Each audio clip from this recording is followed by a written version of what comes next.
Nigeria. First, the headlines.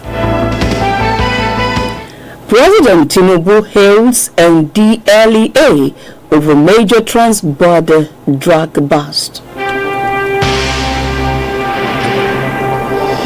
Oyo APC debunks rumor of governorship flag bearer. Coming from the foreign scenes, angry crowd sets Ebola hospital tents on fire in DR Congo. What happened this day in history? Find out in the Lest We Forget segment. Heart of the matter is on curbing the spread of meningitis. Remember to track us on www.radionigeriaibadan.gov.ng, X and Instagram at PFM935, and on Facebook we are there live on Premier FM 93.5. I am Feyi Shara Owomuyela with the details.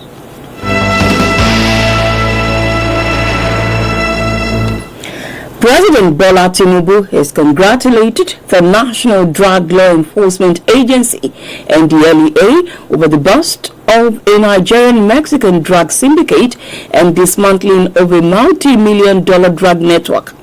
In a statement issued by the presidential spokesperson, Mr. Bayo Onanuga in Abuja, President Tinubu described the operation as a significant milestone in Nigeria's campaign against organized crime, narcotics trafficking, and trans-border criminal networks threatening national and regional security.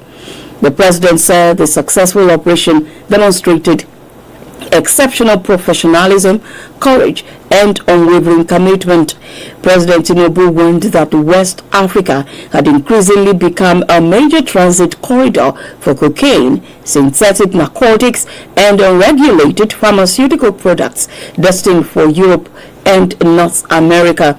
The president noted that beyond the security implications, illicit drugs also pose grave dangers to young people across the region, many of whom have become victims of addiction and criminal exploitation. The Oyo State chapter of the All Progressives Congress APC has dismissed reports claiming that a winner has emerged from its governorship primary election held yesterday. The party insisted that no official result has been announced. The APC spokesperson in Oyo State, Mr. Olawale Shadari, dismissed the report, saying the claim that a winner had emerged was false. He said no official result yet, urging the public and party members to disregard the speculation. The clarification comes amid growing tension and speculation over the outcome of the exercise, which had earlier seen 11 aspirants screened for the governorship primary. Meanwhile, Senator Solomon Adiola has emerged as the governorship candidate of the All Progressives Congress APC for the 2027 election in Ogun State, following the party's direct primary election conducted across the 236 wards in the state. Chairman of the Ogun State Governorship Electoral Committee, Mr. Wale Uhu, announced that Senator Adiola secured 304,055 votes out of the 305,287 accredited voters and was subsequently declared the duly elected governorship candidate of the party. Mr. Uhu stated that the contest featured Senator Adiola and Mr. Abayomi Hunye, who recorded no votes across the 20 local government areas of the state, adding that the results would be forwarded to the National Working Committee, NWC, of the APC. Addressing party members and supporters after the declaration, Senator Adiola pledged not to take the mandate for granted, assuring party members and residents of the state that he would fulfill his campaign promises. Reacting, Governor Dapo Abiodun expressed satisfaction with the peaceful conduct of the primaries. Young lawyers have been charged to uphold professionalism, consistency, and integrity in the discharge of their duties as legal practitioners. This was the submission of a senior advocate of Nigeria, Mr. Dapo Akiosho.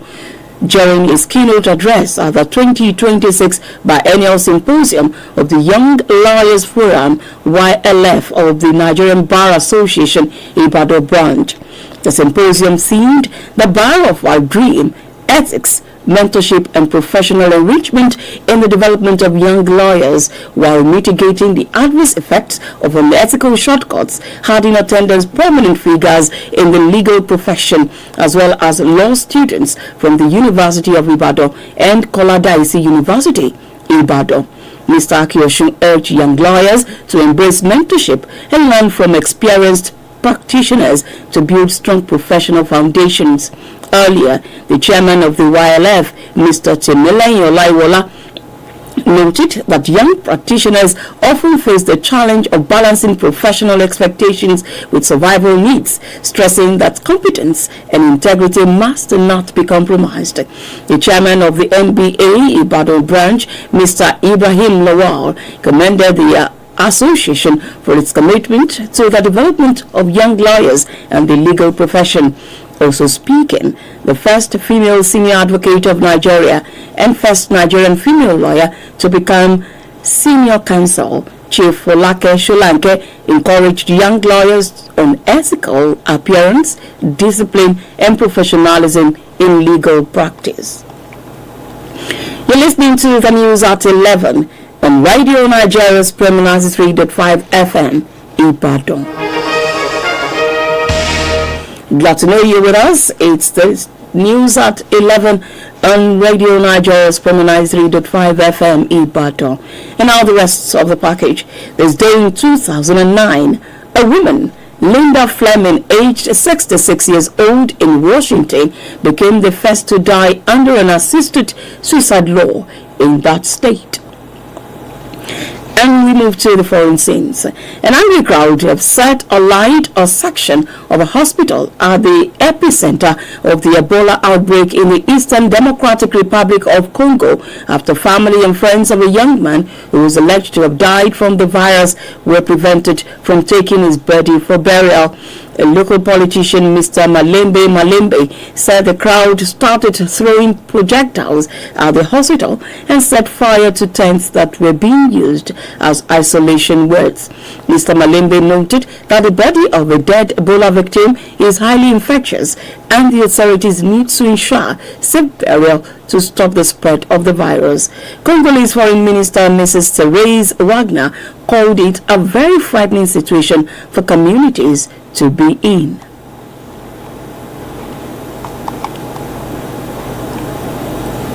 An Australian man has died after falling down a ravine while walking on the INCA trail to Machu Picchu in Peru. Local authorities said members of a high mountain rescue unit in the city of Cusco found the body of Matthew Cameron Patton, 52, down a steep slope near the 50-grader section of the trail.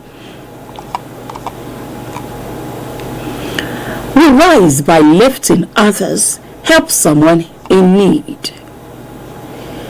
Antonia Akonji of our planning unit in today's Art of the Matter writes on checking the menace of street begging among children.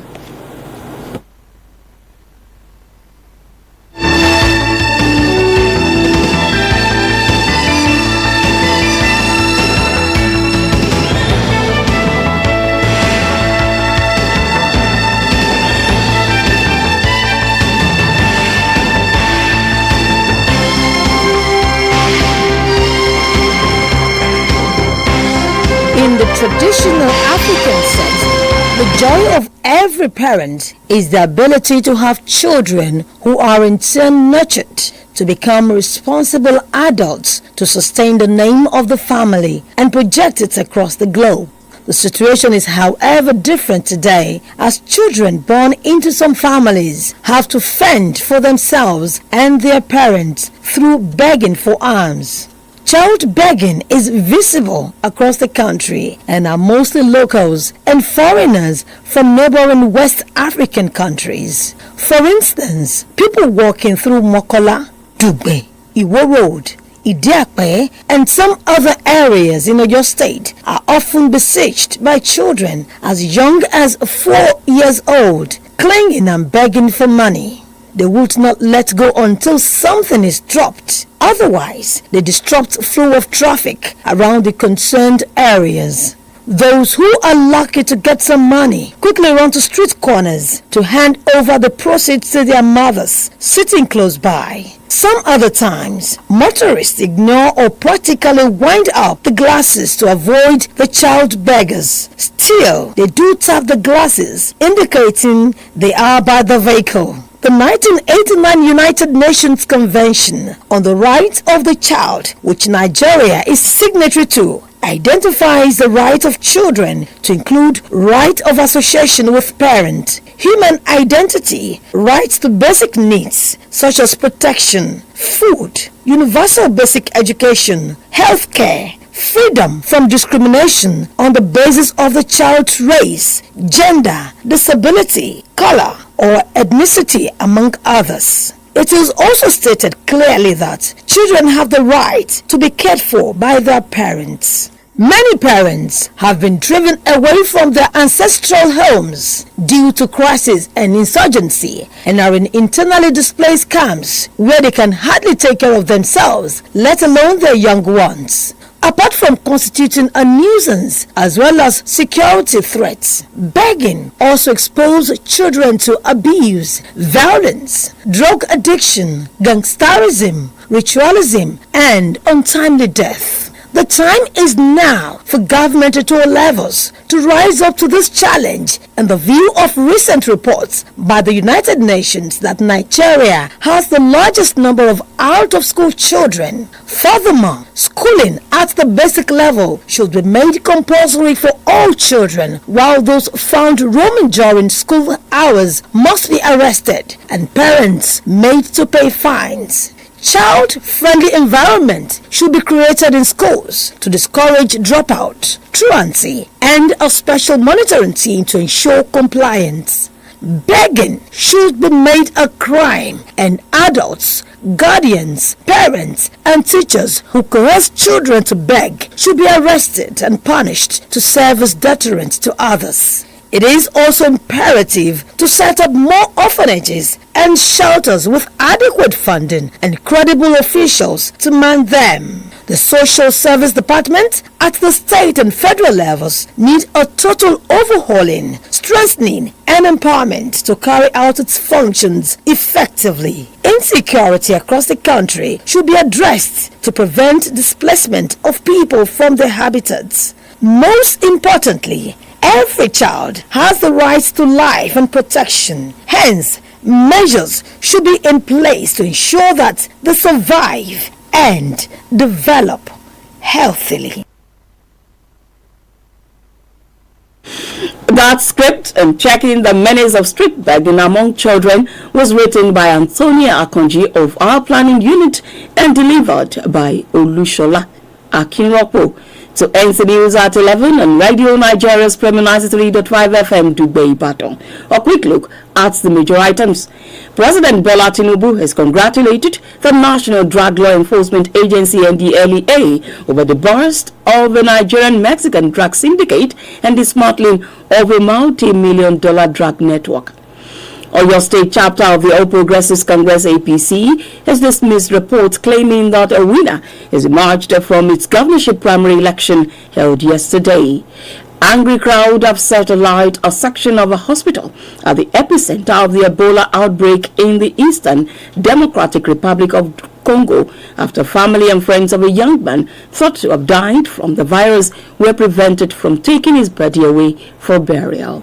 For information, call us on these numbers 0802 334 5294 and 0803 242 9552. You can as well visit us at number 617 Chibowu Crescent, Iyagoku Quarters, or Obadebimpe Road, Old Baggy Dugbe, Ibadan. The news was edited by Aminat Bola Aziz. I am Fiyishara Owomoyela. We both thank you for listening. Do enjoy your great weekend. Good morning.